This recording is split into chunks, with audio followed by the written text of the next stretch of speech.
Sidang jemaat yang dikasih Tuhan, sebelum kita masuk dalam ibadah PA pada sore malam hari ini, saya mengucapkan selamat sore buat kita semua. Shalom, sejahtera Tuhan kiranya tetap dilimpahkan kepada kita semua. Mari kita menyiapkan diri, menyiapkan hati kita untuk kita membawa kehidupan kita datang kepada Tuhan. Kita tundukkan kepala sejenak. Bapa yang bertahta dalam kerajaan surga, dalam nama Tuhan Yesus Kristus, Allah sesembahan dan pujaan hati kami satu-satunya, pada sore hari ini Tuhan kembali kami boleh mengucapkan syukur dan terima kasih kepadamu. Sepanjang hari Tuhan sudah menolong, memberkati dan menyertai kami dalam kegiatan kami masing-masing.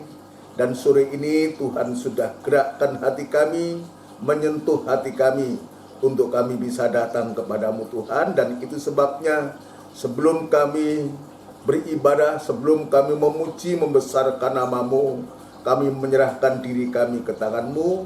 Biar Tuhan sucikan hati kami. Mohon kemurahan-Mu Tuhan, ampunkan segala dosa kesalahan kami, supaya kami layak beribadah kepadamu.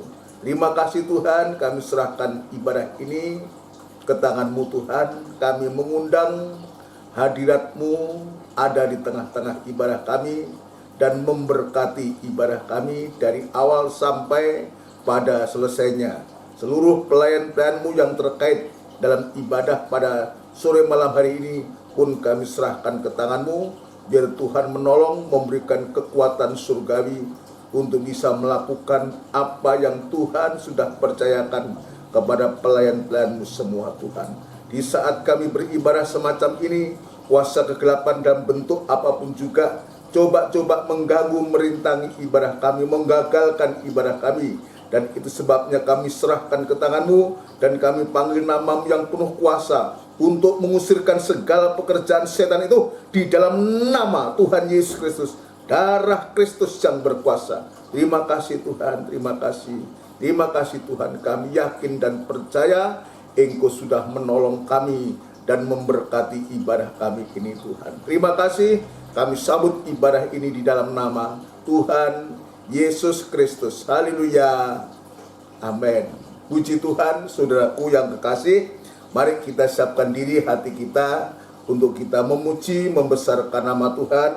Dan kita akan lakukan pujian dari buku NR 390, Manis Kau Dengar. NR 390, Manis Kau Dengar.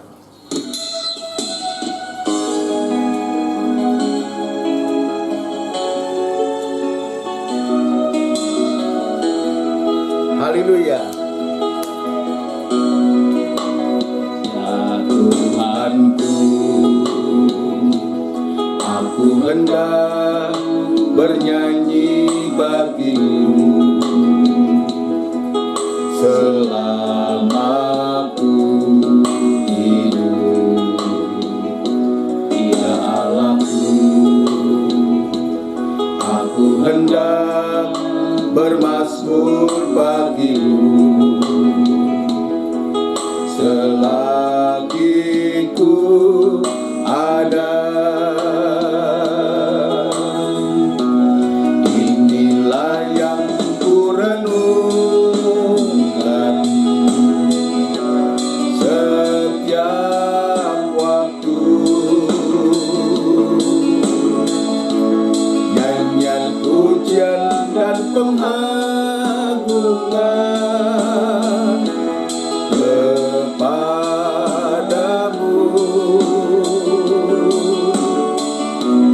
Biarlah manis kau dengar Tuhan, manis kau dengar Tuhan, dan hatiku bersuka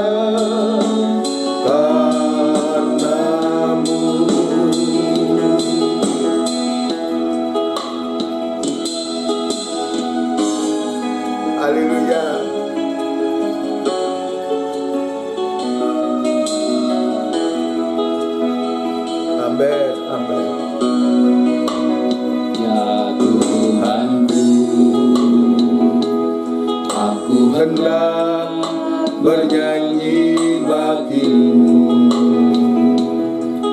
selama ku hidup. Ya Allahku, aku hendak bermazmur bagimu selagi ku ada.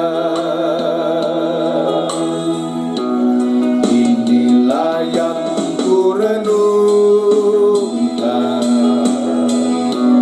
setiap waktu, nyanyian pujian dan pengagungan kepadamu.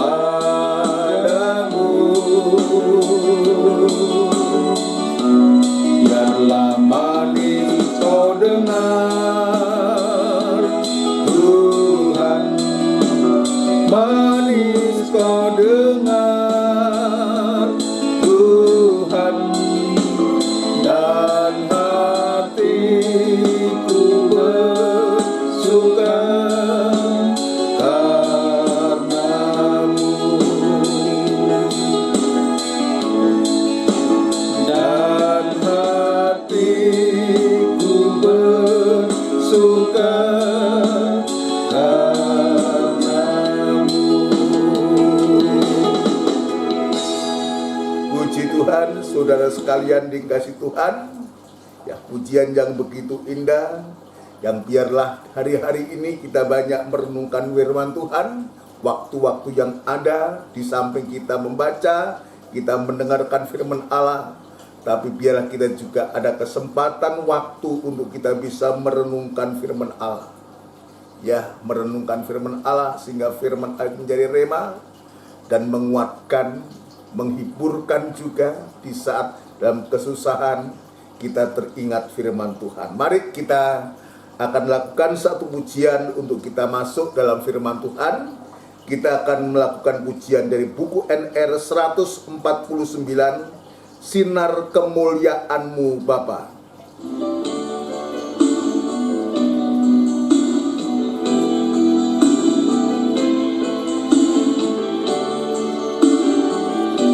Haleluya.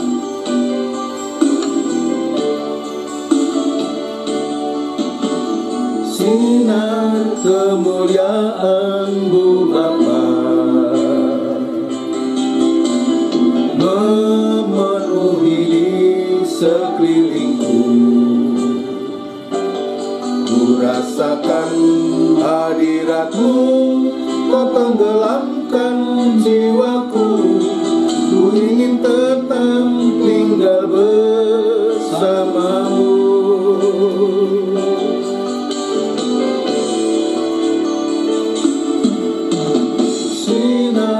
Kemuliaan-Mu Bapa, haleluya, memenuhi di sekelilingku. Ku rasakan hadirat-Mu, Kau tenggelamkan jiwaku. Ku ingin tetap tinggal bersama-Mu.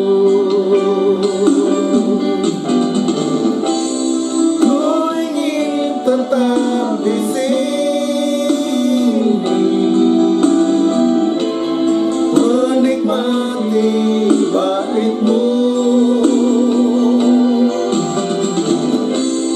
Ku ingin tetap di sini dan memandang indah wajah-Mu.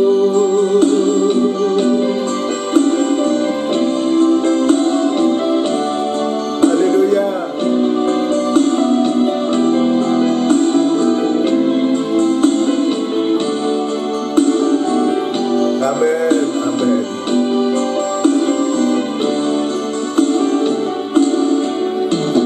Sinar kemuliaan-Mu Bapa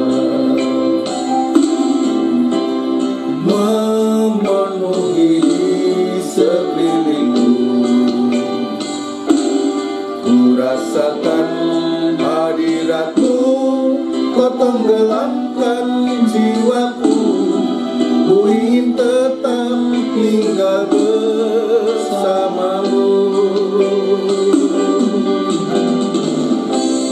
Ku ingin tetap di sini, menikmati baitmu.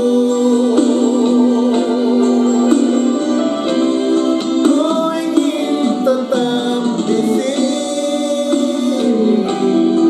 dan memandang indah wajahmu. Ku ingin tetap di sini, menikmati baitmu. Ku ingin tetap di sini dan memandang indah wajahmu, dan memandang indah wajahmu. Haleluya. Kita bersama tundukkan kepala, kita akan berdoa untuk firman Tuhan. Inilah Tuhan yang menjadi kerinduan hati kami. Kami rindu sekali Tuhan untuk tinggal, guna untuk kami tetap bisa mendengarkan firman-Mu.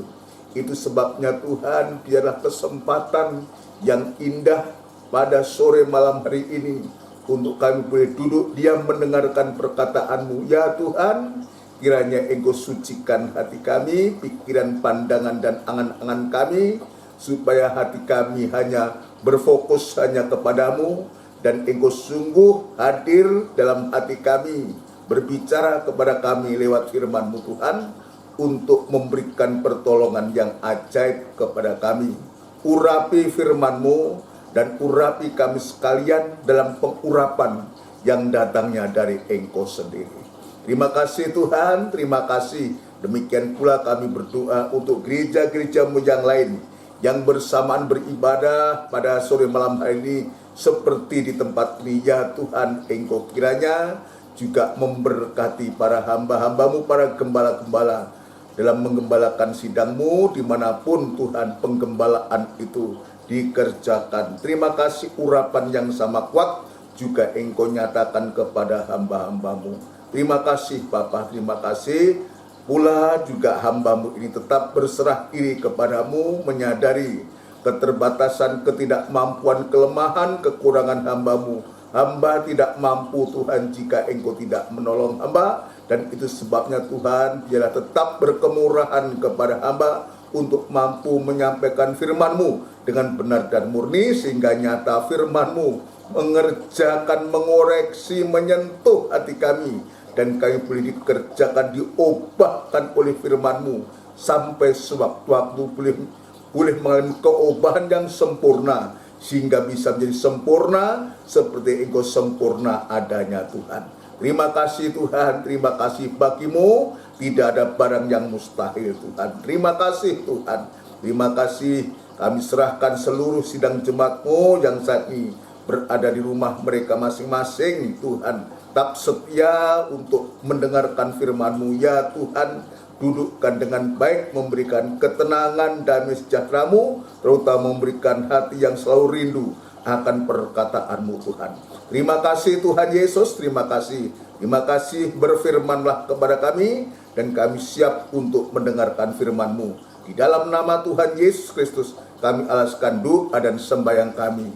Haleluya. Amin. Puji Tuhan, saudaraku yang dikasihi Tuhan. Sekali lagi, sebelum lanjut dalam pemberitaan firman Tuhan, saya mengucapkan selamat sore buat kita semua. Shalom. Sejahtera Tuhan kiranya tetap dilimpahkan kepada kita semua, dan kiranya berkat Tuhan tetap melimpah. Puji Tuhan.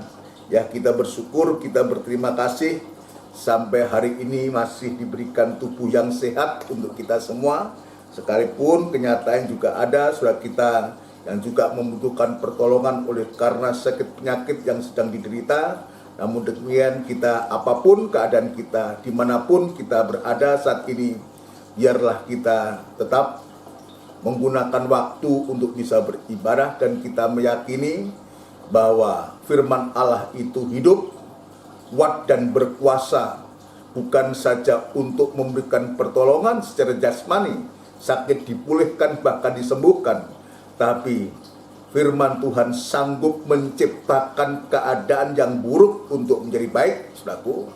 Ya, sanggup untuk menyembuhkan dari sakit menjadi sembuh, bahkan sampai sanggup untuk mengubahkan hati dan pikiran kita, saudaraku, untuk supaya kita boleh mengalami perubahan sampai menjadi sempurna. Itu sebabnya ibadah PA yang hari ini disertai dengan perjamuan suci ini merupakan suatu ibadah yang penting buat kita. Kita sedang dibawa oleh Tuhan untuk kita bersekutu dengan anak Allah, saudaraku, bersekutu dengan anak Allah, saudaraku, untuk kita lewat firman-Nya itu boleh mengerjakan, boleh menolong kita ketika terutama kita menghadapi masalah-masalah yang sesungguhnya kita tidak sanggup untuk bisa melakukan itu, tapi Allah yang sanggup untuk memberikan pertolongan kita tepat pada waktunya. Sebab Dia imam besar yang punya pengalaman. Ya, Dia pernah mati dan bangkit, saudaraku. Dan Dia naik duduk di sebelah kanan Allah Bapa, dan itu sebabnya Dia bisa menolong kita.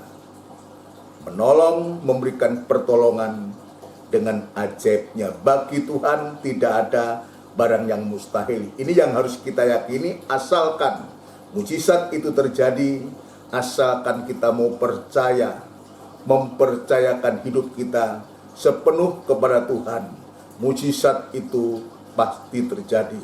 Ingat waktu bangsa Israel, dia betul-betul tidak ada jalan, tidak ada jalan, maka Tuhan memberikan jalan dengan cara membelah Laut Kolsom itu untuk bangsa Israel bisa melalui tanah kering itu.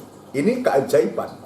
Ini bukti nyata bahwa Tuhan itu tidak pernah meninggalkan kita, tidak pernah membiarkan kita ketika kita ada jalan buntu, ketika kita tidak ada jalan sekalipun.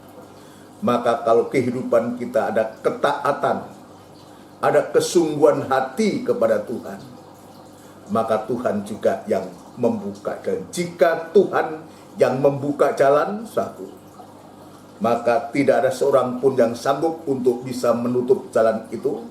Tetapi justru sebaliknya, jika Tuhan yang menutup jalan, siapapun juga yang coba ingin membuka jalan itu, maka tidak akan dapat. Tetapi kepada sidang jemaat Philadelphia, saudara sekalian, ini seringkali saya menyampaikan, tapi tidak mengapa saya mengingatkan kembali betapa keajaiban yang terjadi pada jemaat Philadelphia ini. Jemaat yang kecil, ringkih, tidak berdaya, tapi satu hal yang Tuhan temukan dalam jemaat yang sederhana ini, jemaat yang sederhana ini, yang biasa-biasa, tetapi dia punya hati yang luar biasa untuk dia mentaati firman Tuhan, sekalipun dia harus menghadapi suatu pencobaan atau tantangan-tantangan, dia tetap tidak menyangkal dia. Dan sungguh-sungguh Tuhan katakan, oleh karena engkau tetap setia mengikut aku, menuruti firmanku, maka Tuhan itu melindungi dan menyatakan pembelaan kepada sidang jemaat Philadelphia ini. Justru di saat-saat jemaat ini, saat dunia ini menghadapi suatu pencobaan yang begitu hebat, saudaraku, tapi jemaat Philadelphia ini mendapatkan satu perlindungan, mendapatkan satu pembelaan yang datangnya dari Tuhan. Dan ini suatu bukti nyata.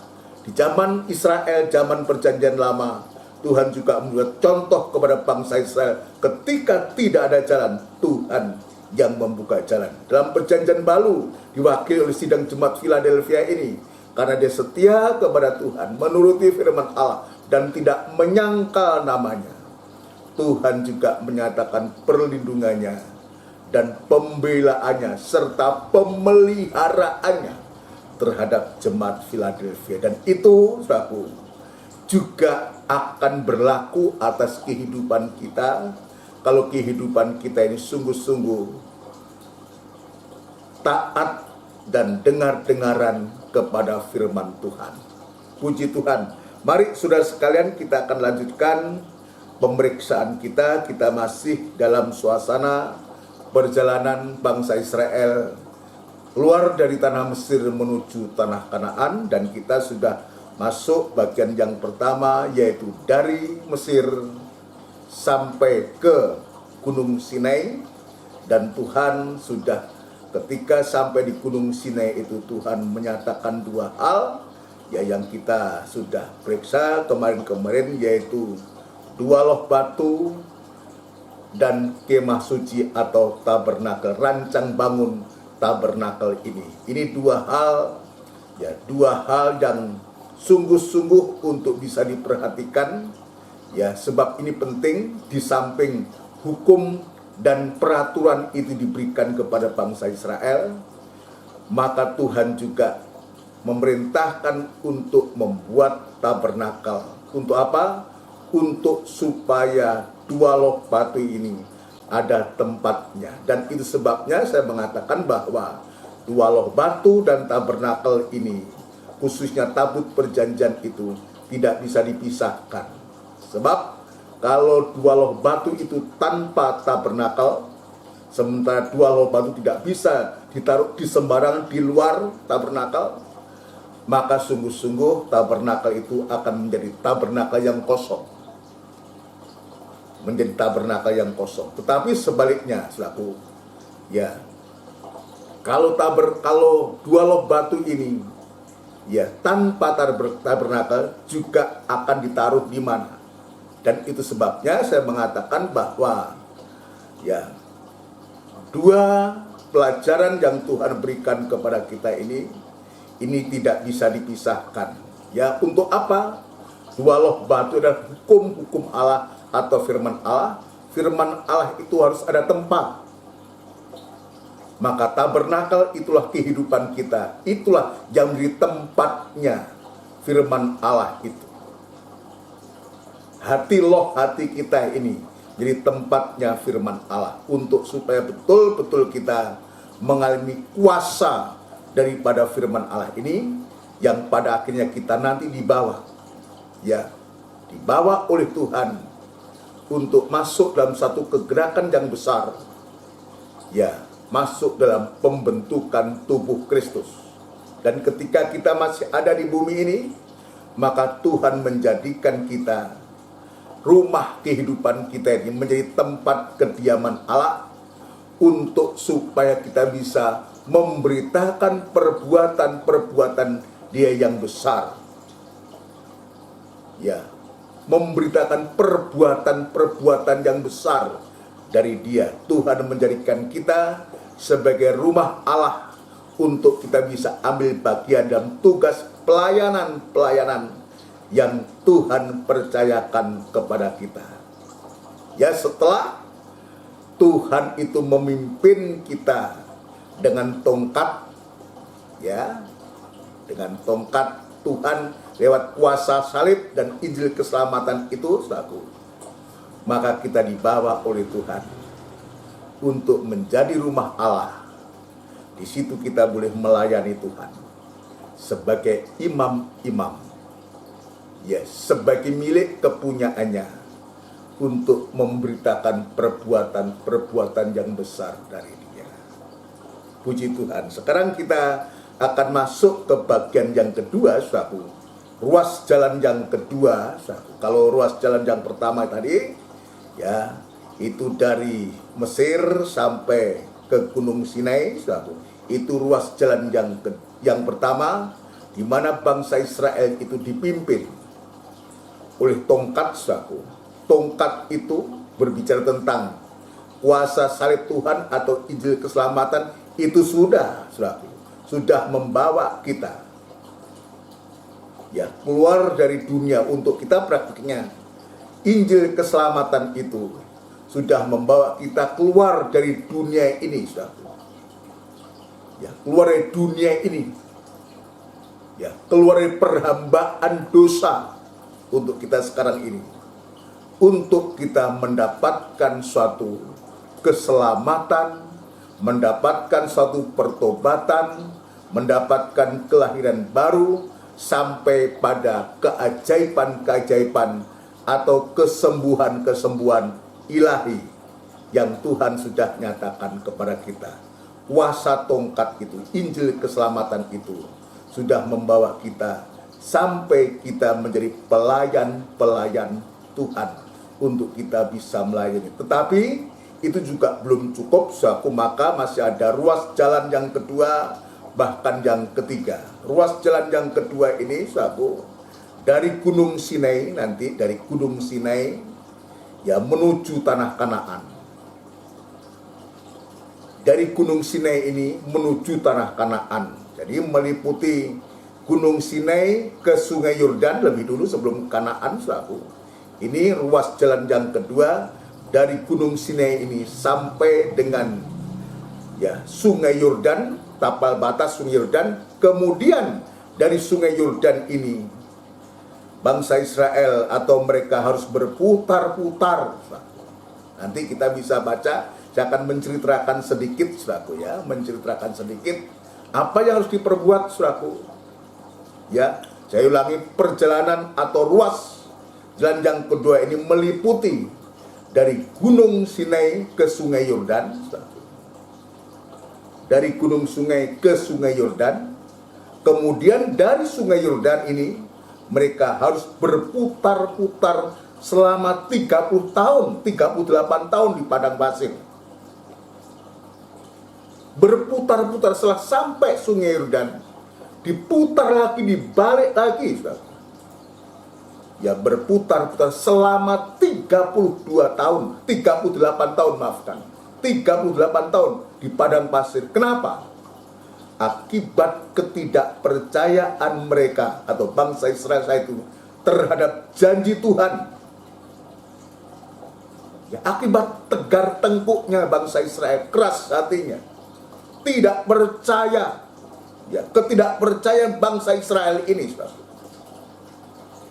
atas janji Tuhan, sampai pada akhirnya seluruh Israel yang memiliki tanda-tanda perhambaan, tanda-tanda perbudakan, tanda-tanda Mesir ini semua tewas atau mati di padang pasir, di padang belantara, saudara. Termasuk Musa pun juga mati di sana oleh karena tidak taat kepada Tuhan, saudara. Ya, oleh karena nggak taat kepada Tuhan, maka Musa yang diizinkan melihat tanah Kanaan, tetapi dia tidak sampai tanah Kanaan.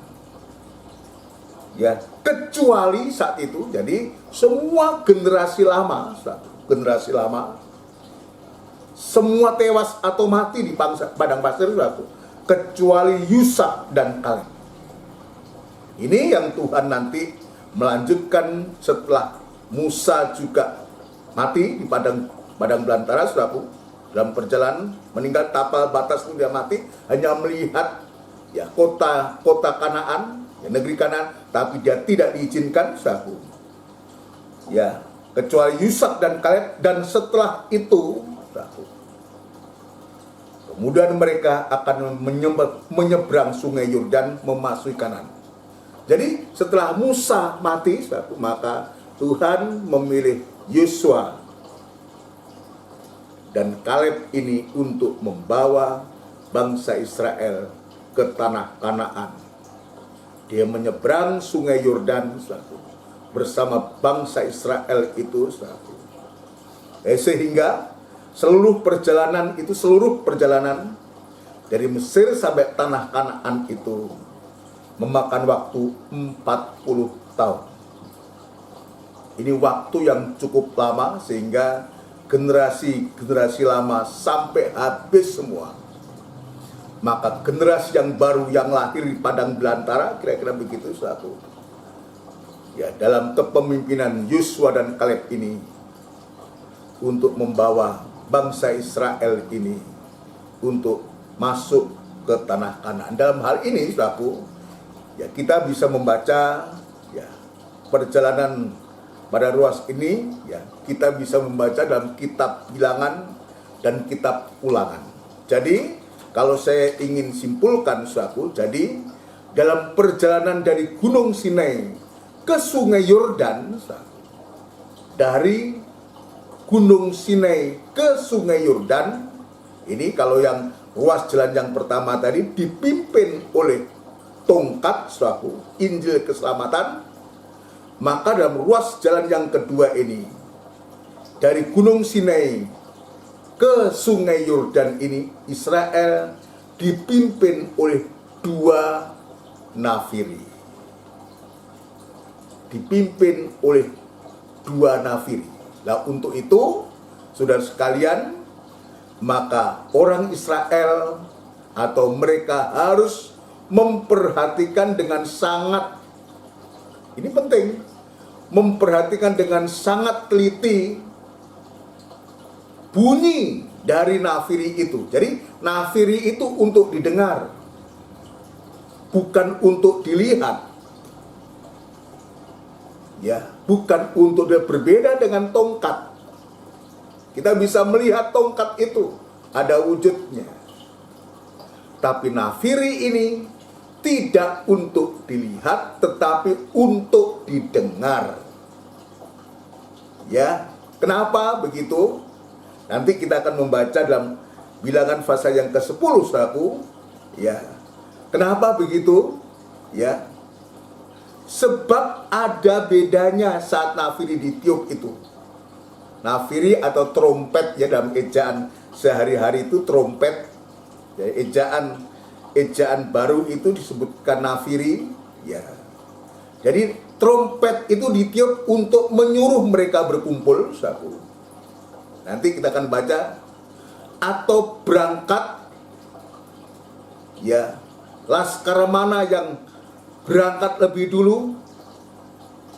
Ya, kapan dia harus maju dan berperang, dan seterusnya. Ini kalau kita bisa melihat nanti, maka perjalanan dari bangsa Israel ini dari Gunung Sinai sampai ke Sungai Yordan ini, ini betul-betul dipimpin oleh dua nafiri. Berarti Israel betul-betul memperhatikan bunyi daripada dua nafiri ini. Lalu apa itu nafiri? Trompet itu apa, saudara sekalian? Kalau tadi saya mengatakan tongkat itu menunjuk kepada Injil keselamatan, ya, Injil keselamatan satu yang membawa kehidupan orang yang belum percaya untuk menjadi percaya. Orang yang dalam perbudakan dilepaskan, itu satu. Contohnya kehidupan kita, satu. Tapi setelah kehidupan kita sudah diselamatkan oleh Tuhan,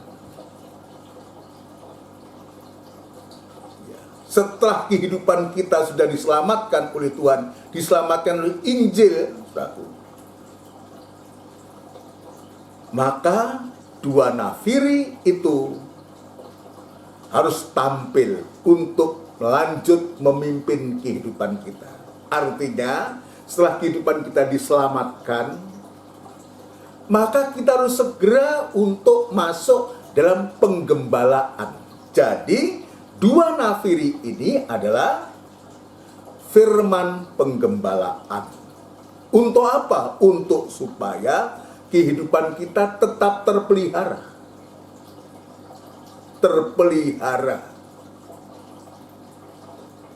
Dengan firman penggembalaan itu, kita boleh mendapatkan makanan dan kita boleh terpelihara oleh firman penggembalaan itu.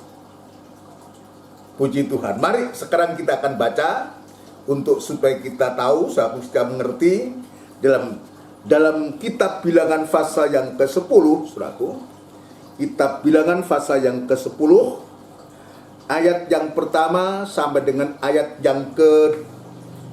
yang sampai ayat yang ke-10, tapi kita tidak usah baca semua, saudara sekalian. Ayat yang pertama berbunyi demikian. Tuhan berfirman kepada Musa. Jadi ini Tuhan yang berkehendak. Tuhan berfirman kepada Musa.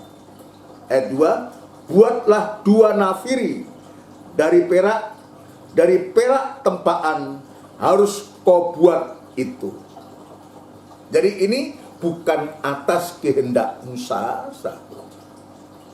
bukan atas kehendak Musa, tapi ini benar-benar ini kehendak Tuhan. Tuhan tahu apa yang dia akan lakukan itu. Apa yang Tuhan akan lakukan dan apa yang harus nanti Tuhan pimpin kepada bangsa Israel ini menuju dari Sinai ini menuju ke Sungai Yordan ini. Maka Tuhan perintahkan kepada Musa untuk membuat 2 nafiri dari perak tempaan. Perhatikan, perak tempaan, bukan perak yang dicor atau dicetak. Dari perak yang ditempa. Proses pembuatan nafiri ini atau trompet ini bukan dicetak, tetapi harus ditempa. Tempaan, dari perak tempaan harus kau buat itu. Jadi jelas yang Tuhan tunjukkan kepada kita, perak tempaan, 2 nafiri dari perak tempaan ini jelas. Tadi saya mengatakan ini bukan dicetak, bukan, tapi diproses, ditempa, dipukul satu. Nanti penjelasannya kita lihat, ya. Lalu lanjutnya, atau saya ulangi 2, buatlah 2 nafiri dari perak tempaan, harus kau buat itu supaya dipergunakan. Ini kegunaannya. Supaya dipergunakan untuk memanggil umat Israel dan untuk menyuruh laskar-laskarnya berangkat. Jadi yang dibutuhkan dari nafiri atau trompetnya suara. Itu sebabnya tadi saya mengatakan, apa yang dibutuhkan ketika suara ini? Yang dibutuhkan adalah kita belajar untuk memperhatikan dengan sangat teliti. Dengan sangat teliti. Atau supaya dipergunakan untuk memanggil umat Israel dan untuk menyuruh laskar-laskarnya berangkat. Apabila kedua nafiri itu ditiup, dua-duanya ditiup, saudaraku, segenap umat itu harus berkumpul kepadamu di depan kemah pertemuan. Kalau kedua nafiri itu ditiup, maka segenap umat itu harus berkumpul kepadamu di depan pintu kemah pertemuan. Perhatikan ayat 4. Jikalau hanya 1 saja ditiup, ini beda. Kalau yang dua-duanya ditiup, seluruh umat itu harus berkumpul.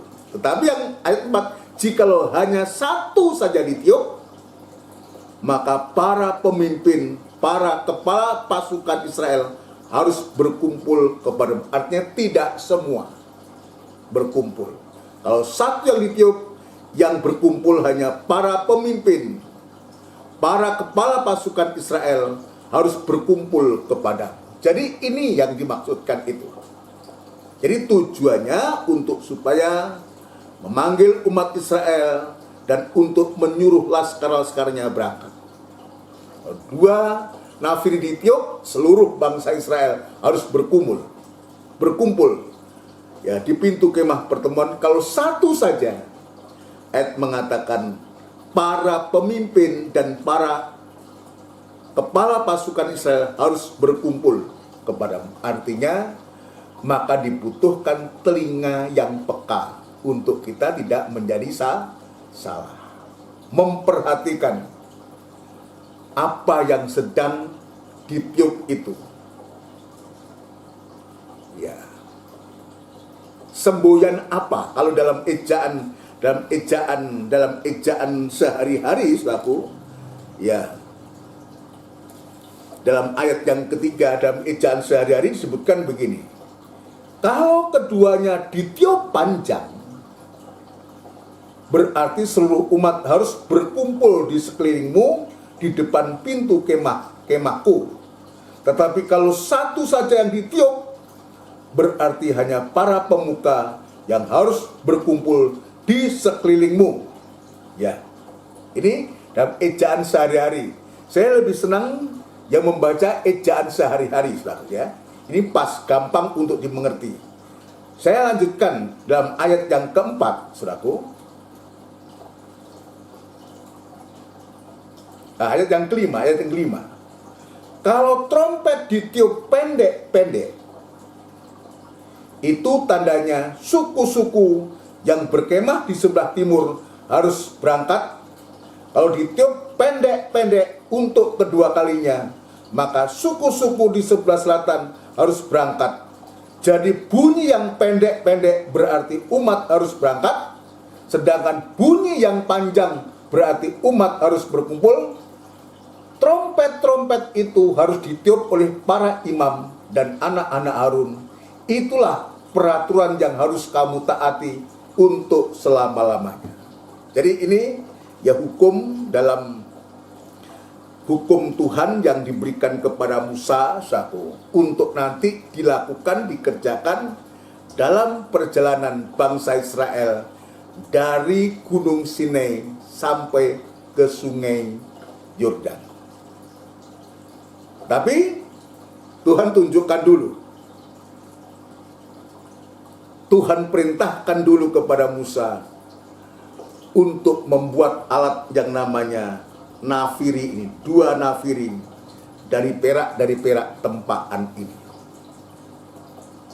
Ya, dari perak tempaan ini. Yang tujuannya, kegunaannya tadi saya mengatakan yang pertama dipergunakan untuk memanggil umat Israel dan untuk menyuruh laskar-laskarnya berangkat.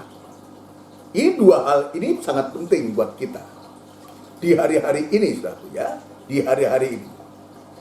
Ya, di hari-hari ini. Dan itu sebabnya kalau kehidupan kita ini sudah diselamatkan oleh Tuhan, kuasa tongkat itu, Injil keselamatan ini sudah menolong kita sampai kita bisa mengenal Yesus, sampai kita bisa bertobat, saudara sekalian, sampai kita bisa lahir baru, saudara sekalian, ya, sampai juga kita mengalami mujizat-mujizat ini. Maka dari pihak kita perlu kesinambungan, seperti halnya Tuhan memimpin bangsa Israel dalam ruas jalan yang kedua ini, tidak lagi menggunakan tongkat, tetapi Tuhan yang memimpin bangsa Israel ini dengan 2 nafiri. Lalu pertanyaannya mungkin kita bertanya, apakah tidak perlu tongkat itu? Apakah tidak perlu Injil tentang keselamatan itu?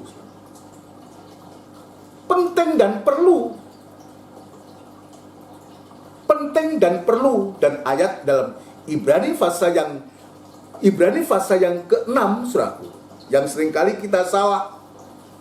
Ya, kalau kita sudah mendengarkan firman penggembalaan begitu, seolah-olah kita anti terhadap Injil tentang keselamatan itu. Bukan begitu. Tetapi Tuhan ingin, ya, setelah kita diselamatkan itu, maka kita harus maju, meningkat, saudara sekalian. Kita harus meningkat, tidak berhenti di situ saja. Ibrani pasal yang ke-6, saudaraku. Ibrani pasal yang ke-6 kita akan membaca. Ya, tadi pertanyaannya, kalau begitu apa nggak penting, nggak perlu lagi tentang Injil selamat? Sangat penting, sangat perlu. sangat penting dan sangat perlu itu. Tetapi semua ada masanya. Kapan kita harus dipimpin dengan tongkat, dengan Injil keselamatan, dan kapan kita akan dipimpin dengan dua nafiri ini.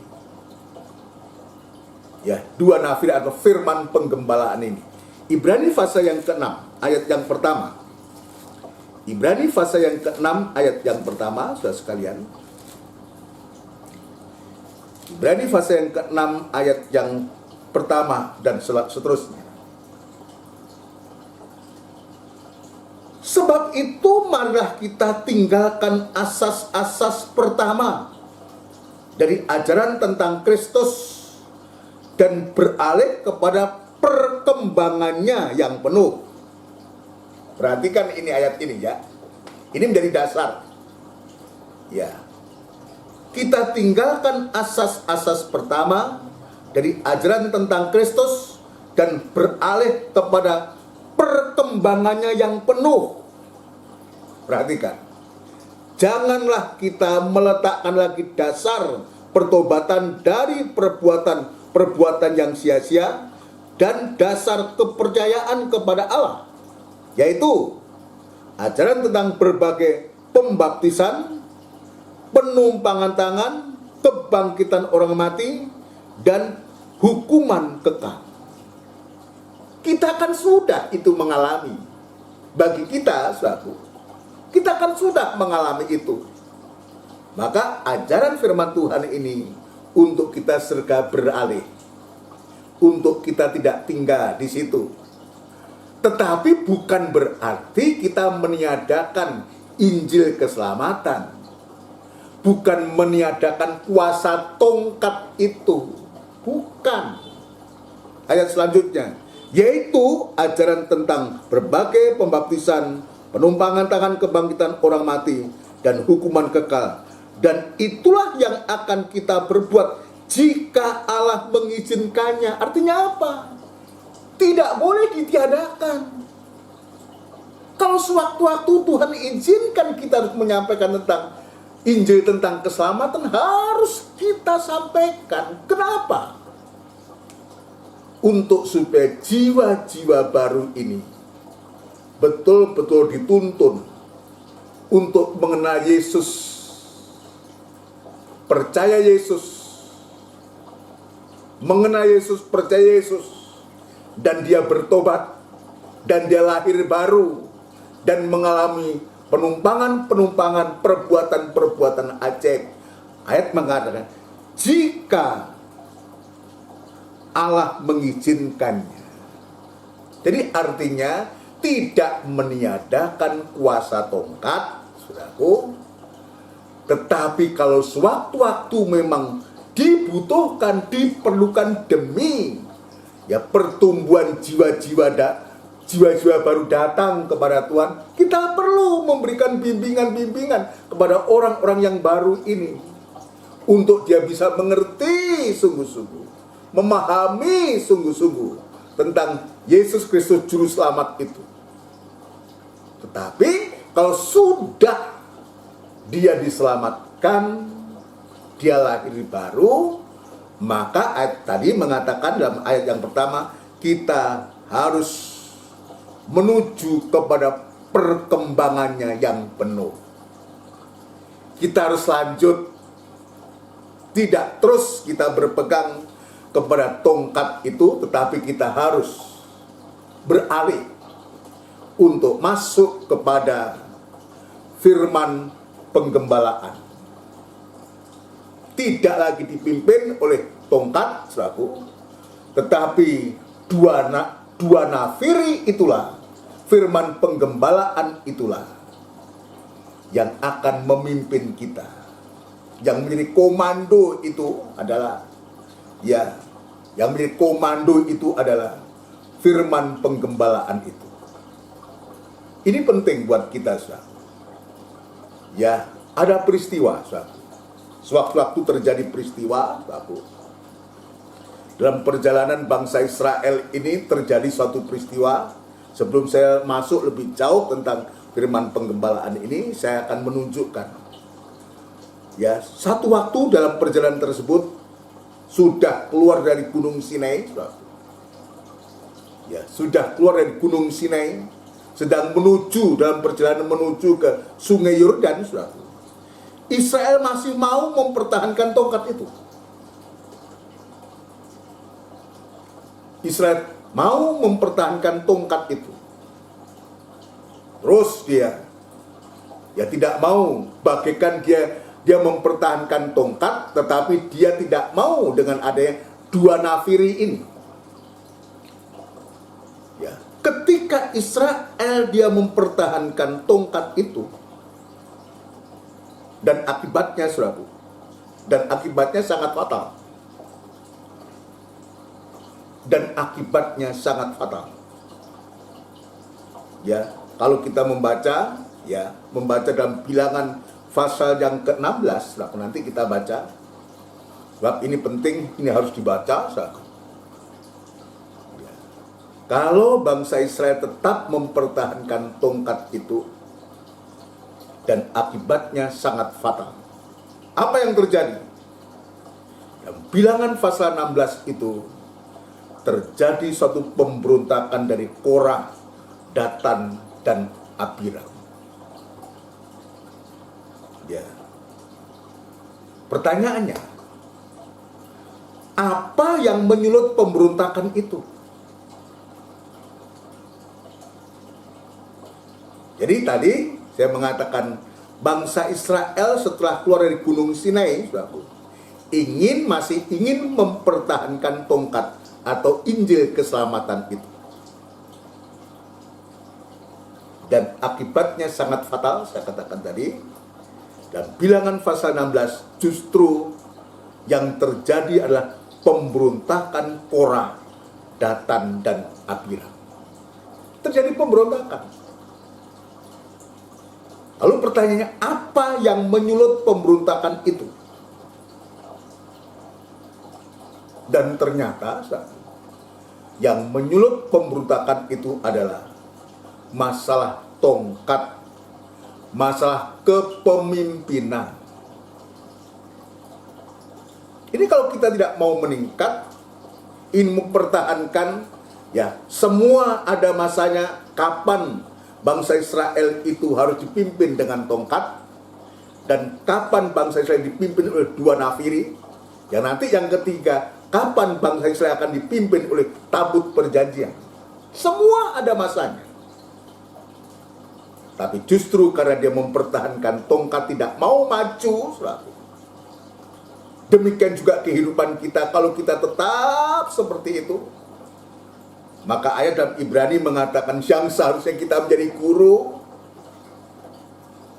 harusnya sudah mengajar, kita tetap menjadi anak-anak saja. Coba, ya, kembali kepada Ibrani pasal yang kelima. Pasal yang kelima ayat yang ke-11. Ibrani pasal yang kelima ayat 11. Kalau kita tidak mau maju, tidak mau meningkat, saudaraku, tidak mau dipimpin oleh Tuhan, ya, dengan maunya Tuhan, apa yang terjadi? Tentang hal itu ayat 11, tentang hal itu banyak yang harus kami katakan, tetapi yang sukar untuk dijelaskan, karena kamu telah lamban dalam hal mendengarkan. Sebab sekalipun kamu ditinjau dari sudut waktu, sudah seharusnya menjadi pengajar, kamu masih perlu lagi diajarkan asas-asas pokok dari penyataan Allah, dan kamu masih memerlukan susu, bukan makanan keras. Sebab barang siapa masih memerlukan susu, ia tidak memahami ajaran tentang kebenaran, sebab ia adalah anak kecil. Tetapi makanan keras adalah untuk orang-orang dewasa, yang karena mempunyai panca indera yang terlatih untuk membedakan yang baik daripada yang jahat. Ini akibatnya. Tidak mau meningkat, tidak mau maju. Kalau dilihat dari sudut waktu, harusnya jadi pengajar, tetapi masih saja kita membutuhkan susu. Ya, kita masih saja rohani kita kanak-kanak yang tidak bisa membedakan mana yang baik dan mana yang tidak baik. Tapi sebaliknya, kalau kita mau meningkat, kita tinggalkan susu itu dan kita makan makanan yang keras, saudaraku. Jelas ayat mengatakan, ayat 13, sebab barang siapa masih memerlukan susu, ia tidak memahami ajaran tentang kebenaran, sebab ia adalah anak kecil. Tetapi makanan keras adalah untuk orang-orang dewasa, yang karena mempunyai panca indera yang terlatih untuk membedakan yang baik daripada yang jahat. Ini. Sekarang saya kembali kepada cerita tentang karena Israel itu ingin tetap mempertahankan tongkat. Yang terjadi apa? Justru pemberontakan. Yang menyulut pemberontakan itu justru masalah tongkat atau masalah kepemimpinan. Atau lebih baik kita baca lebih dulu, saudara. Sebelum saya sedikit menjelaskan ini. Ya, Bilangan pasal yang ke-16. Bilangan pasal yang ke-16.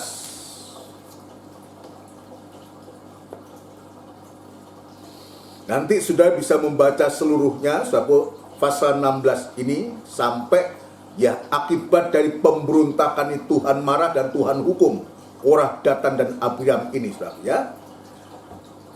Korah ayat 1, Korah bin Yesar bin Kehat bin Lewi beserta Datan dan Abiram anak-anak Eliab dan On bin Pelet, ketiganya orang Ruben, mengajak orang-orang untuk memberontak melawan Musa beserta 250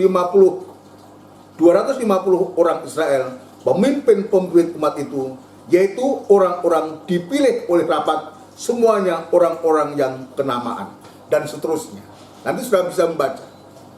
Terjadi pemberontakan yang dilakukan oleh Korah, Datan, dan Abiram ini. Tadi saya mengatakan apa yang menyulut pemberontakan itu. Apa yang menyulut pemberontakan itu? Ya, kita lihat. Tadi saya katakan yang menyulut pemberontakan itu adalah masalah tongkat atau masalah kepemimpinan. Mulai dari Korah. Siapa Korah ini? Ya, Korah ini dari suku Lewi. Dari suku Lewi sama dengan Musa dan Harun, juga satu suku Lewi. Yang sesungguhnya suku Lewi dikhususkan Tuhan, saudaraku, untuk melayani kemah suci. Jelas Korah ini sudah mendapatkan tugas dan jabatan sebagai kehidupan yang juga dipercayakan kemah suci. Tapi apa yang dilakukan Korah? Ya, apa yang dilakukan Korah? Tapi justru dia memberontak kepada Musa dan Harun bersama ya Datan dan Abiram. Tadi saya katakan, siapa Korah? Korah ini dari suku Lewi. Sementara Musa dan Harun ini juga sama-sama suku Lewi. Yang sama-sama juga mendapatkan kepercayaan pelayanan. Tapi Korah ini ada roh iri. Dia tidak mensyukuri jabatan pelayanan yang Tuhan percayakan kepada dia. Dia tidak mensyukuri.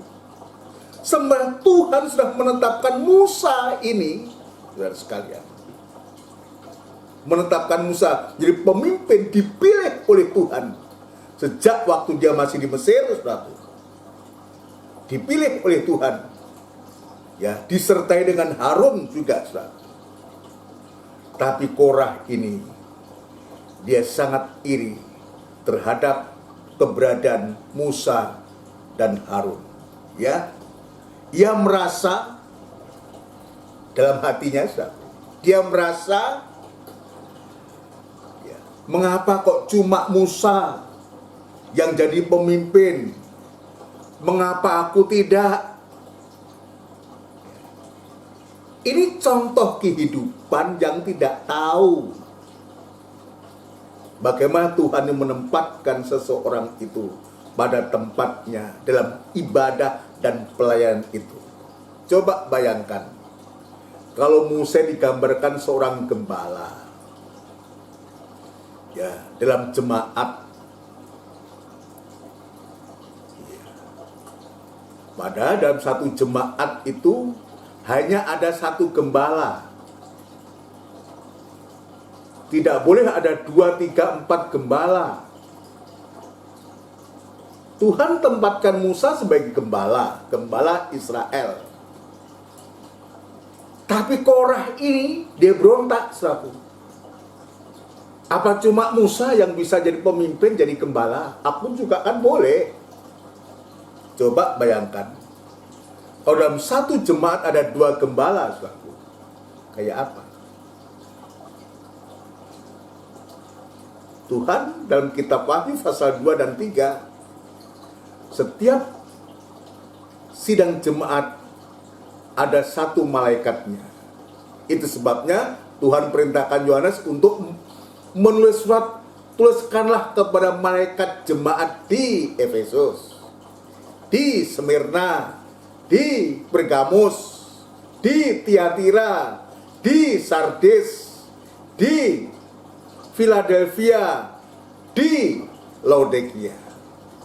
Artinya masing-masing jemaat itu satu malaikat, satu gembala. Musa ditentukan oleh Tuhan untuk memimpin menjadi gembala Israel saat itu. Tapi Korah dia iri hati. Dia tidak mensyukuri di mana Tuhan sudah menempatkan dia juga sebagai pelayan Tuhan. Saya akan tunjukkan bagaimana Musa ini berbicara kepada Korah. Ya. Bilangan pasal 16 ayat yang ke-8. Yang untuk supaya kita sidang jemaat Tuhan tahu di mana Tuhan tempatkan kita. Nggak usah semua ingin jadi gembala, rusak nanti penggembalaan. Ya, kalau Tuhan tentukan seorang gembala dan jemaat, ya itu sudah. Nanti yang lain ada bagiannya lain. Saya akan tunjukkan ayat yang ke-8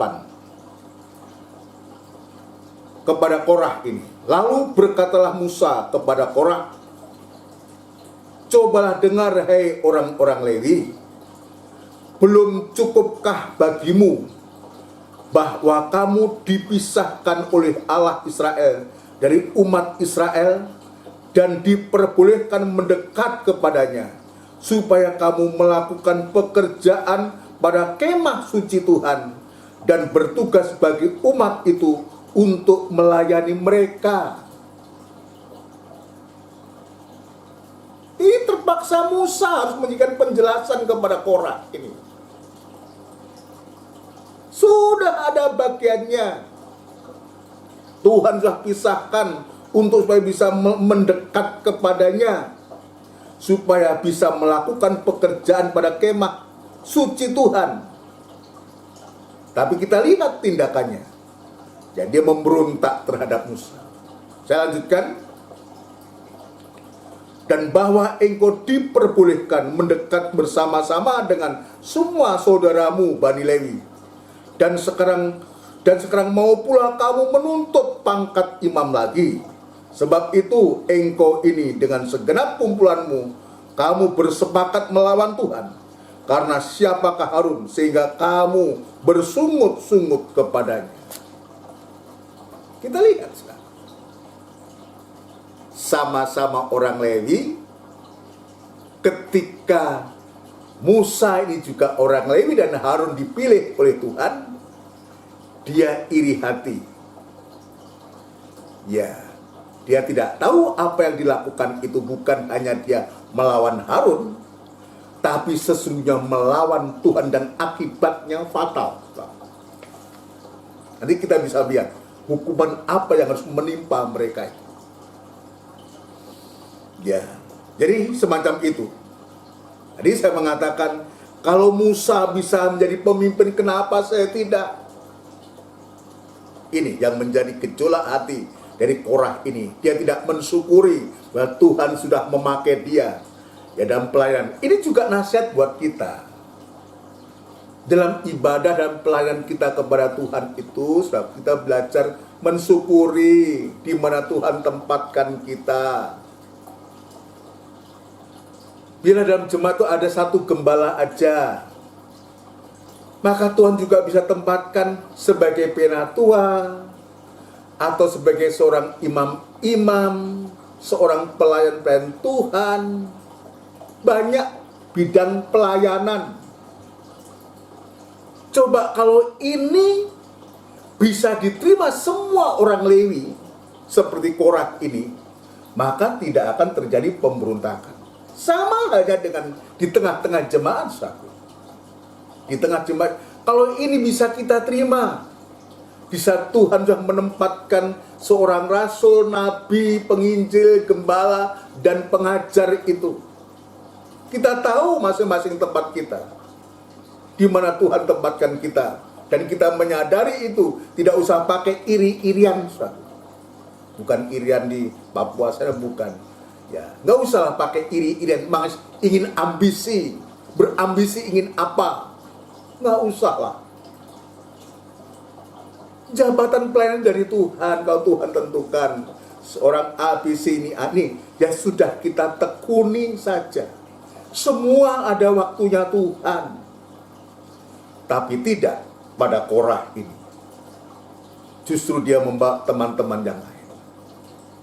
Jadi saya simpulkan bahwa Korah ini ada iri hati, ada ambisi. Dia menginginkan pangkat, disebutkan tadi, saudaraku. Ya, menginginkan pangkat.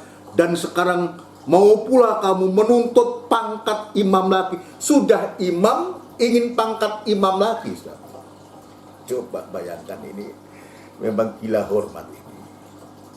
Ini yang pertama. Lalu juga kelompok yang kedua, Korah ini dari Bani Lewi, saudaraku. Maka yang kedua, saudaraku, Datan dan Abiram. Siapa Datan dan Abiram ini, saudaraku?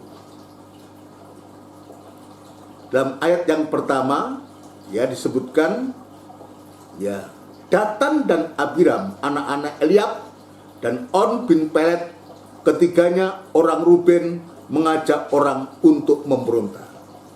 Datan dan Abiram ini dari suku Ruben. Siapa suku Ruben ini, saudara? Ruben ini adalah anak sulung Israel. Perhatikan ini, saudara. Ya, kalau kita tetap tidak mau maju, ya ini yang terjadi. Bertahan, ya ini yang jadi. Gontok-gontokan soal pangkat, soal jabatan, terjadi iri hati, ya begitulah. Nanti Tuhan akan tunjukkan. Ya, Tuhan tunjukkan. Ketika sewaktu-waktu nanti Tuhan perintahkan Musa untuk mengumpulkan setiap tongkat dari suku-suku Israel. Dan cerita selanjutnya nanti dari 12 tongkat itu, ternyata Tuhan tetap menetapkan suku Lewi. Itulah tongkat Harun yang bisa bertunas, berbunga, dan berbuahkan buah badam itu. Saya kembali kepada Datan dan Abiram. Ini dari suku Ruben. Siapa Ruben ini? Anak sulung. Anak sulung Israel. Anak sulung. Anak yang tua. Lebih senior. Merasa senior. Merasa lebih tua. Lebih banyak pengalaman. Jadi dia merasa yang sulung, lebih tua, lebih berpengalaman, ingin juga jadi pemimpin, akan yang sulung. Inilah yang terjadi. Merasa senior, merasa punya pengalaman, jadi menuntut untuk juga menjadi pemimpin. Buktinya apa? Ketika ada suku-suku Datan dan Abiram dipanggil oleh Musa, dia tidak mau, mokok. Coba kita baca ayat yang ke-12 dari Bilangan pasal 16 ayat 12. Adapun Musa telah menyuruh orang untuk memanggil Datan dan Abiram, anak-anak Eliab, tetapi jawab mereka, kami tidak mau datang. Belum cukupkah bahwa engkau memimpin kami keluar dari suatu negeri yang berlimpah-limpah susu dan madunya untuk membiarkan kami mati di padang gurun, sehingga masih juga engkau menjadikan dirimu Tuhan atas kami. Wah, marah dia. Dia mengungkit-ungkit masa lalu. Kami sudah enak di Mesir, berlimpah dengan susu dan madu. Sekarang kamu bawa ke, membiarkan kami mati di padang gurun. Sehingga masih juga engkau menjadikan dirimu Tuhan atas kami. Merasa dia yang sulung, lebih tua, lebih berpengalaman, ingin juga jadi pemimpin. Ini sudah merasa senior, merasa ulang lama. Dia tidak tahu bahwa Tuhan itu sudah menentukan. Ketika Tuhan Allah itu memanggil Musa, siapa diriku ini? Musa pun menyadari, tetapi Tuhan yang pilih dia, menetapkan dia, dibantu oleh Harun abangnya untuk menjadi penyambung lidah. Saudara sekalian, jadi artinya apa? Terjadi perebutan kekuasaan. Datan dan Abiram ini juga ingin mengkudeta, kalau istilah sekarang itu, ingin mengkudeta, ingin jabatan itu, ingin menjadi pemimpin, saudara. Ya. Ini prakteknya di gereja apa? Di gereja Tuhan banyak, bukan hanya jabatan. Ya. Merasa senior, punya pengalaman, ingin berkuasa. Ya soal keuangan, kedudukan, dan sebagainya. Saudara sekalian, ini tadi saya mengatakan, bukan berarti kita meniadakan tongkat. Tidak. Tetapi kalau kita mempertahankan tongkat, maka yang terjadi semacam itu, saudara. Dan tongkat memang tidak akan dibuang. Injil keselamatan tidak bisa dibuang, tidak bisa diabaikan, saudara. Tapi tongkat itu, Injil keselamatan itu, ya, sangat jelas masih diperlukan, namun harus dimantapkan. Keselamatan harus dimantapkan menjadi dasar yang kuat kemudian. Makanya kenapa kita perlu dua nafiri ini. Kita perlu firman penggembalaan ini. Tadi saya mengatakan, Injil keselamatan, tongkat, kuasa tongkat itu tidak dibuang atau tidak dihilangkan, saudara.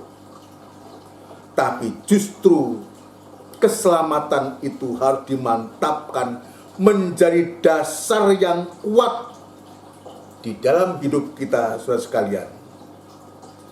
Yaitu tongkat itu tidak lagi di luar, ya, tidak lagi ditonjolkan, ya, diacungkan, tidak lagi di luar, tetapi sudah harus ada di dalam tabut perjanjian.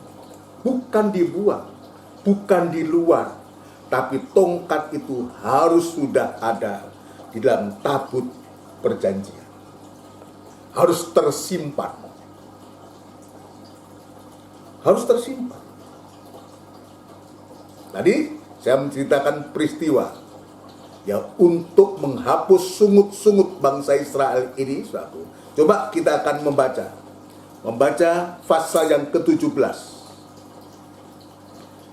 Ya, nanti saudara bisa membaca ayat yang pertama sampai dengan yang ke-9, saudaraku, bagaimana Tuhan perintahkan, ya, atau kita baca ayat 1 dan 2. Tuhan berfirman kepada Musa, katakanlah kepada orang Israel dan suruhlah mereka memberikan kepadamu 1 tongkat untuk setiap suku.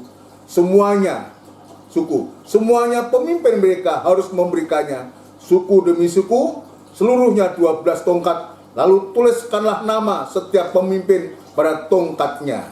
Kita loncat ayat yang ke-10, saudaraku, ayat 10.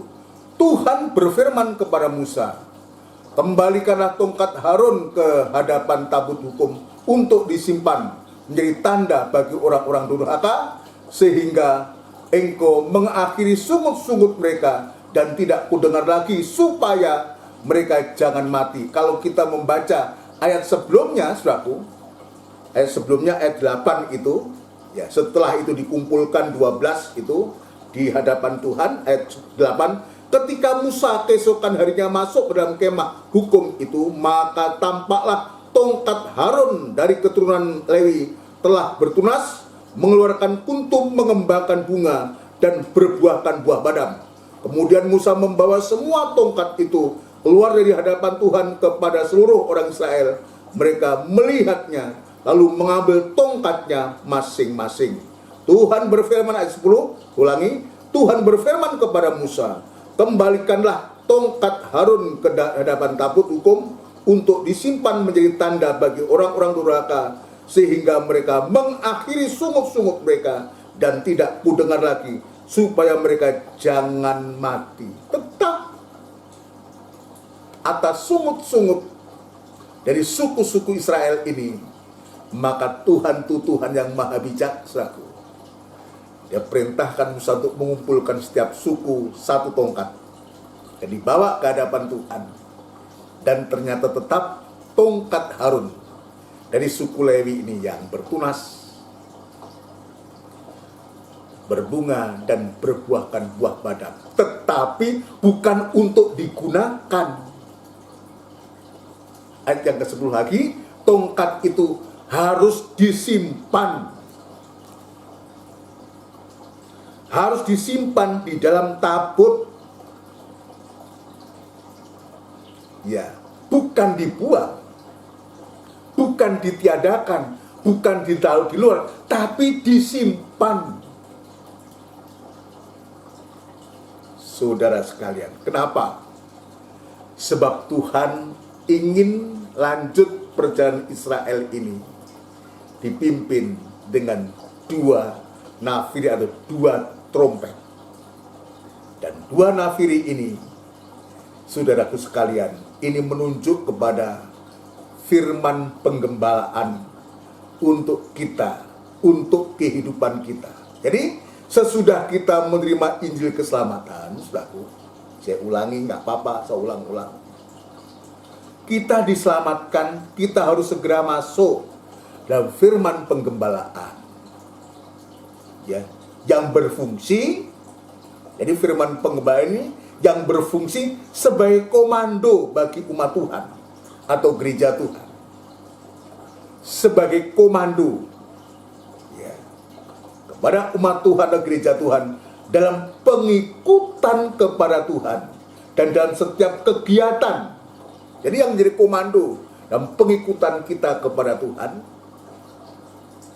dalam kegiatan-kegiatan kita, maka firman penggembala ini penting buat kita. Untuk apa, saudara sekalian? Ya, untuk apa? Untuk supaya, ya, memberikan semboyan-semboyan atau tanda atau semboyan-semboyan yang sudah ditetapkan itu harus bisa dimengerti. Jadi artinya apa? Firman penggembalaan itu akan memberikan semacam satu perintah, ya, ya, perintah untuk memanggil, juga untuk mengumpulkan. Ini ditentukan oleh 2 nafiri ini, firman penggembalaan. Fungsinya itu, ya. Ya, untuk itu maka kita diajar oleh Tuhan lewat firman penggembalaan ini, saudaraku, untuk kita bisa mengerti gerak atau gerakan yang Tuhan perintahkan pada kita. Jadi firman penggembalaan itu saudaraku, untuk mengajar kita mengerti apa mau dan kehendak Tuhan atas kehidupan kita. Ya, agar perjalanan gereja Tuhan, anak Tuhan itu menjadi tertib dan tidak kacau. Ini firman penggembalaan. Firman penggembalaan. Yang dibutuhkan apa? Yang dibutuhkan adalah ketaatan kita, dengar-dengaranan kita kepada suara firman penggembalaan itu. Untuk membawa kita tertib, taat dan dengar-dengaran saudaraku kepada firman penggembalaan itu.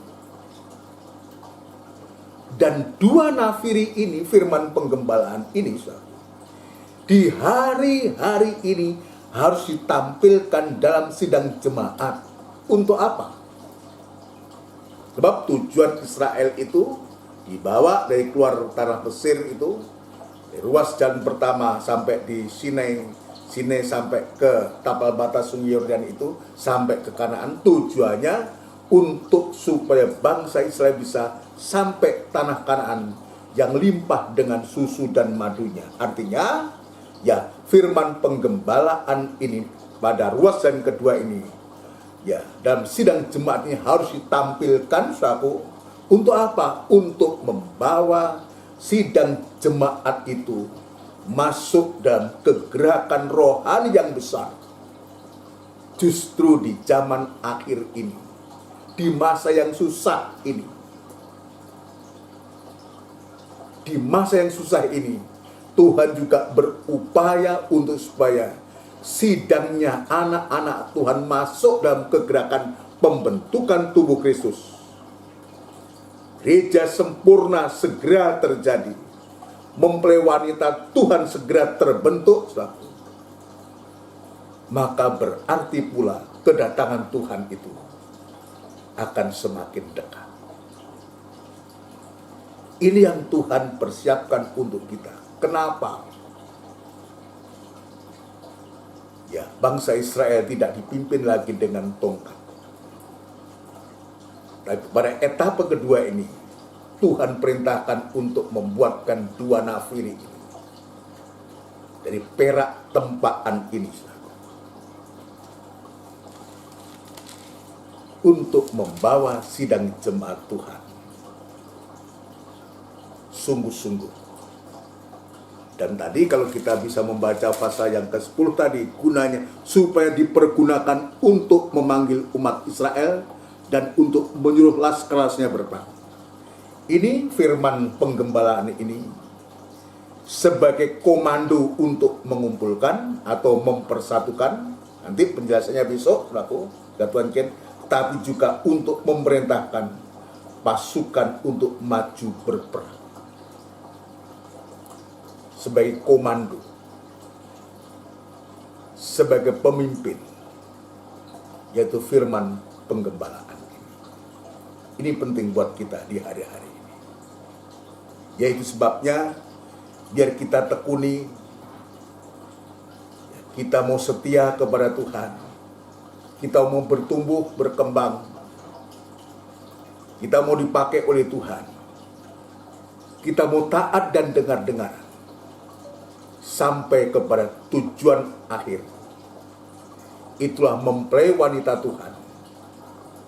Lebih daripada itu, kita bisa bersama-sama Tuhan dan kita tidak terpisahkan dengan Tuhan. Puji Tuhan. Inilah firman Tuhan sore malam hari ini. Mari kita mempersiapkan diri untuk masuk dalam perjamuan suci. Kita akan melakukan pujian. Kita akan melakukan pujian dari buku NR nomor 184, Besar dan Ajaib.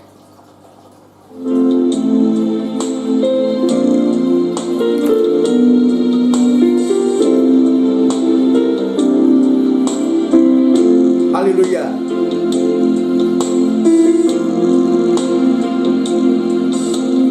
Besar dan ajaiblah karyamu. Haleluya. Adil dan benarlah jalanmu. Raja segala bangsa yang maha kuasa, mulia namamu. Layaklah segala bangsa sujud kepadamu.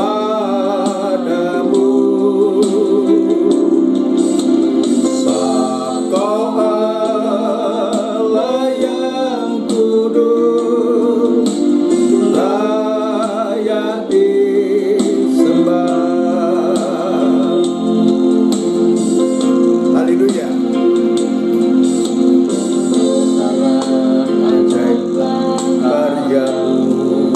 Haleluya. Adil dan benarlah jalanmu.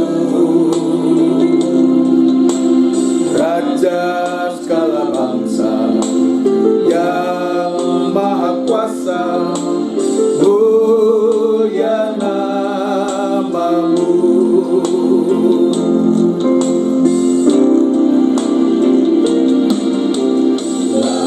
Layaklah segala bangsa sujud kepadamu.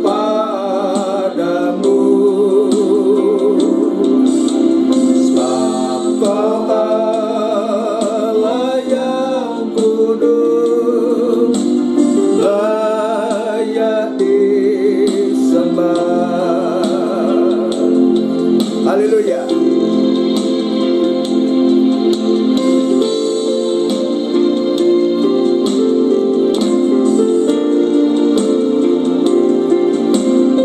Haleluya, haleluya.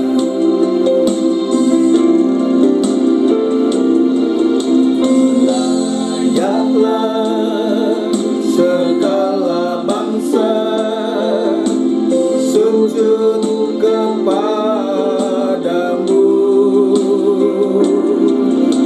Sebab Kau Allah yang kudus, layak disembah.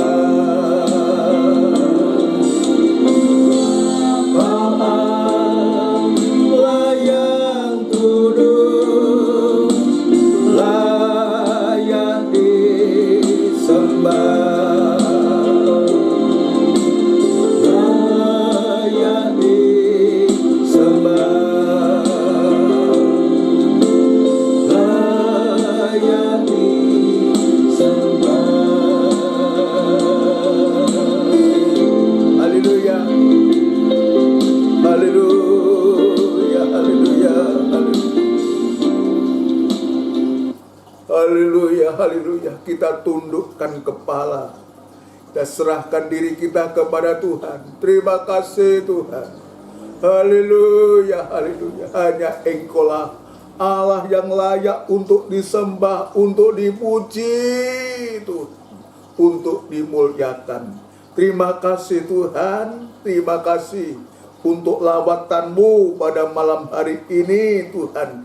Engkau sudah menolong kami, Engkau sudah memberkati kami dengan firman-Mu. Biar kehidupan kami ini Tuhan betul-betul di hari-hari ini dipimpin, dibimbing oleh firman-Mu.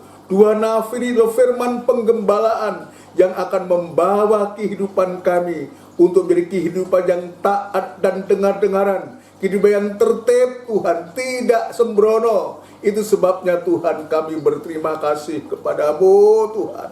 Engkau sudah menunjukkan firman-Mu kepada kami untuk kami bisa mengerti apa yang menjadi kehendak-Mu, untuk kami tidak mempertahankan kehidupan kami yang lama, untuk mempertahankan hal-hal yang tidak penting Tuhan. Tapi biarlah Tuhan, lihat firman Allah ini membawa kehidupan kami untuk mengerti apa yang menjadi kehendak-Mu Tuhan. Terima kasih Tuhan untuk lawatan-Mu pada sore malam hari ini. Banyak kurang, banyak salah, setelah kami dikoreksi oleh firman-Mu, ternyata kami terlalu banyak kurang dan salah. Tapi kami bersyukur, berterima kasih karena Engkau masih sayang kepada kami. Biar peristiwa-peristiwa yang terjadi di zaman Israel waktu itu jadi pelajaran kepada kami, untuk kami tidak menyombongkan diri, tidak merasa iri hati, dan tidak memberontak kepadamu.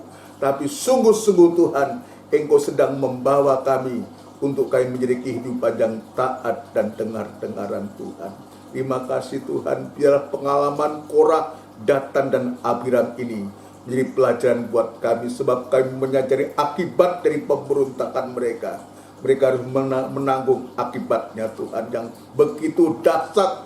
Bumi telah menelan mereka semua. Kami tidak mau Tuhan, kami mau untuk menjadi kehidupan yang berkenan di hadapan-Mu, taat dan dengar-dengaran Tuhan, sebab Engkau sudah memberikan teladan sempurna kepada kami semua, sampai Engkau tergantung di kayu salib oleh karena ketaatanmu kepada Bapa. Terima kasih Tuhan, demikian pula kehidupan kami. Kami belajar lewat firman penggembalaan ini. Kami diajar Tuhan untuk taat dan dengar-dengaran kepada Engkau Tuhan. Terima kasih Tuhan, di hadapan kami ada tubuh dan darah-Mu Tuhan. Layakkan kami. Kami mengaku banyak kurang dan salah, yang seringkali kami banyak memberontak dalam hati kami terhadap Engkau Tuhan. Ampuni, sucikan, layakkan kami menjadi umat-Mu, layakkan kami menjadi pelayan-Mu, menjadi imam-imam-Mu Tuhan. Ampuni kami, sucikan hati kami. Terima kasih Tuhan, terima kasih Tuhan. Dan sekarang Tuhan, biarlah kami boleh menjamah dan menikmati dan bersekutu dengan tubuh dan darah-Mu, di dalam nama Tuhan Yesus Kristus. Haleluya, amin. Puji Tuhan, puji Tuhan. Mari kita akan siapkan tubuh dan darah Kristus untuk kita nikmati. Yang mau mengikuti dipersilakan untuk bisa mempersiapkan diri. Dan saya ingin menunggu sebentar ya, untuk kita semua yang akan bersama-sama ikut dalam perjamuan suci. Mari kita siapkan, kita unjukkan dagingnya Tuhan. Kita tinggikan tubuhnya Kristus lebih tinggi dari kepala, dan taruh cawan Tuhan dalam hati kita, di depan hati kita. Dan dengarkan firman Tuhan. Sebab apa yang telah kuteruskan kepadamu telah aku terima dari Tuhan, yaitu bahwa Tuhan Yesus pada malam waktu Ia diserahkan, mengambil roti, dan sesudah itu Ia mengucap syukur atasnya. Ia memecah-mecahkannya dan berkata, "Inilah tubuhku yang diserahkan bagi kamu. Perbuatlah ini menjadi peringatan akan aku." Haleluya. Kita makan bersama dengan hati percaya dalam nama Tuhan Yesus.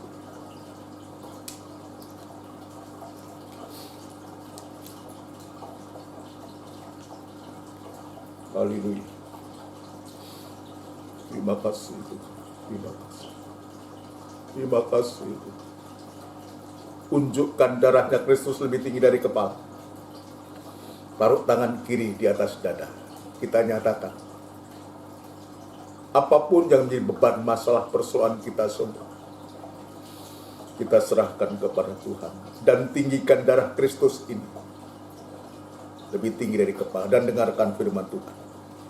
Demikian juga Ia mengambil cawan sesudah makan lalu berkata, "Cawan ini adalah perjanjian baru yang dimeteraikan oleh darahku.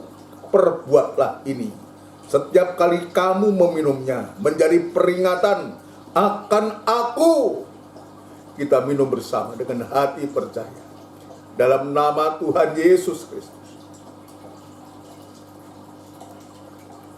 Haleluya. Unjukkan kedua tangan kita.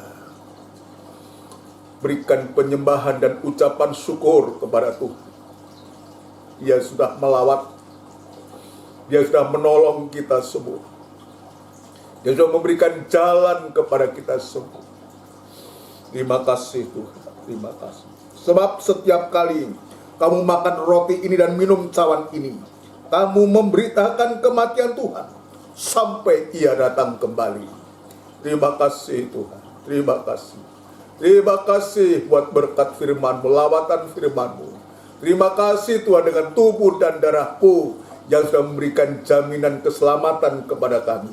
Terima kasih Tuhan untuk berkat-Mu pada sore malam hari ini. Biarlah berkat-Mu betul-betul tertanam, tersimpan di dalam hati kami, dan kami boleh menjadi berkat bagi orang lain, dan nama Engkau dipermuliakan. Terima kasih Tuhan.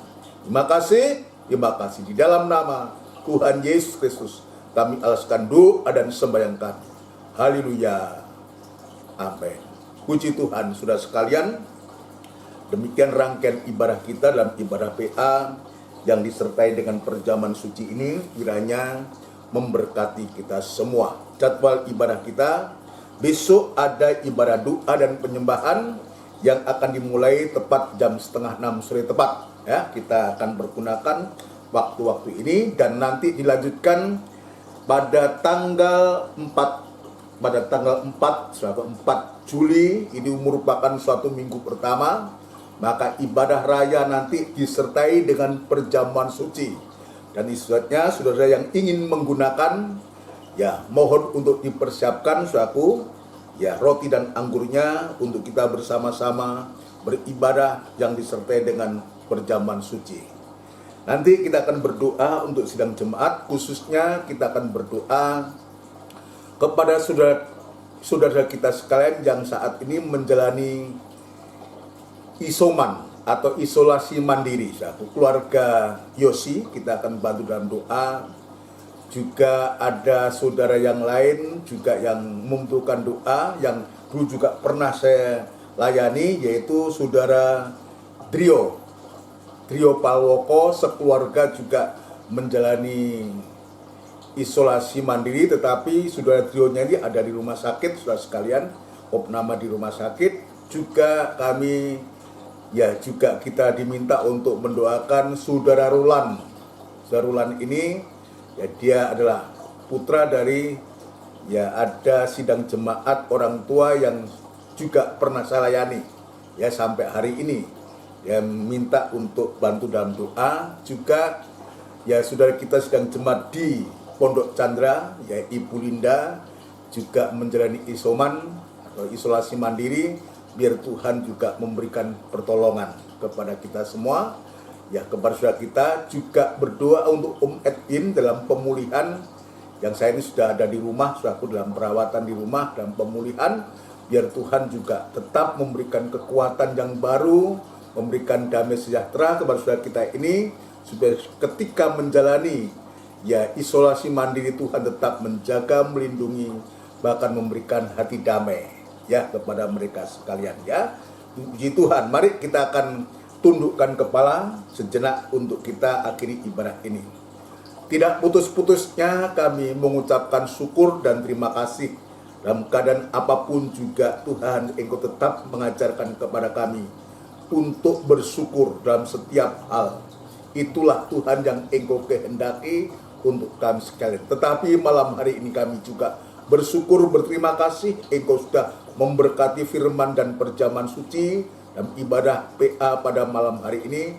Tuhan, biar berkat-Mu tetap melimpah, dan Tuhan senantiasa membukakan berkat itu, dan ajarkan kami untuk menerima setiap berkat-berkat yang datangnya dari Engkau Tuhan. Itu sebabnya memberikan kerinduan hati kami semua untuk tetap setia beribadah, melayani Engkau sampai Engkau datang yang kedua kali. Jadwal-jadwal atau jam-jam ibadah Tuhan biar kami tekuni seperti apa yang Engkau ajarkan kepada kami semua. Terima kasih Tuhan, kami membawa seluruh sidang jemaat-Mu ke tangan-Mu. Biar Tuhan menolong, memberkati, menyertai, melindungi semua. Tuhan, mulai dari nikah, rumah tangga, usaha, pekerjaan dari sidang jemaat-Mu semua. Tuhan menolong. Bagi saudara kami yang sudah kami sebutkan namanya, keluarga-keluarga yang menjalani isolasi mandiri, Tuhan, keluarga Yosi, juga keluarga Drio, juga Ibu Linda, saudara Roland, Tuhan kami serahkan ke tangan-Mu. Demikian pula juga Om Edwin dalam pemulihan di rumah. Tuhan kiranya menolong, Biar damai sejahtera-Mu, ketenangan hati batin ada Tuhan. Engkau selalu ada dalam mereka semua Tuhan. Bagi-Mu tidak ada barang yang mustahil, tapi biarlah setiap peristiwa-peristiwa yang sedang jemaat-Mu alami untuk membawa kehidupan kami semakin berserah kepadamu. Namun demikian kuasa kegelapan yang coba mengganggu, merintangi mereka, yang mengusikkan kepada mereka sekalian sehingga tidak percaya kepada Engkau, Tuhan kami serahkan ke tangan-Mu, dan kami panggil nama yang penuh kuasa untuk mengusirkan segala pekerjaan setan dalam bentuk apapun juga, yaitu di dalam nama Tuhan Yesus Kristus, darah Kristus yang berkuasa. Terima kasih Tuhan memberikan hati damai, hati tenang kepada anak-anak-Mu semua, khususnya anak-anak-Mu yang menjalani isolasi mandiri Tuhan. Memberikan hati yang percaya, mempercayakan diri sepenuh kepada Engkau Tuhan. Terima kasih, kami yakin dan percaya Engkau pasti memberikan pertolongan tepat pada waktunya. Terima kasih Tuhan. Terima kasih sidang jemaat-Mu yang menghadapi persoalan ekonomi, persoalan yang banyak hal, persoalan yang dihadapi sidang jemaat-Mu. Engkau juga memberikan pertolongan yang ajaib Tuhan. Bagi-Mu tidak ada barang yang mustahil. Terima kasih Tuhan, bangsa dan negara kami, Republik Indonesia yang kami cintai. Ya Tuhan, di hari-hari ini sedang berjuang sungguh Tuhan. Bangsa kami lewat pemimpin-pemimpin kami.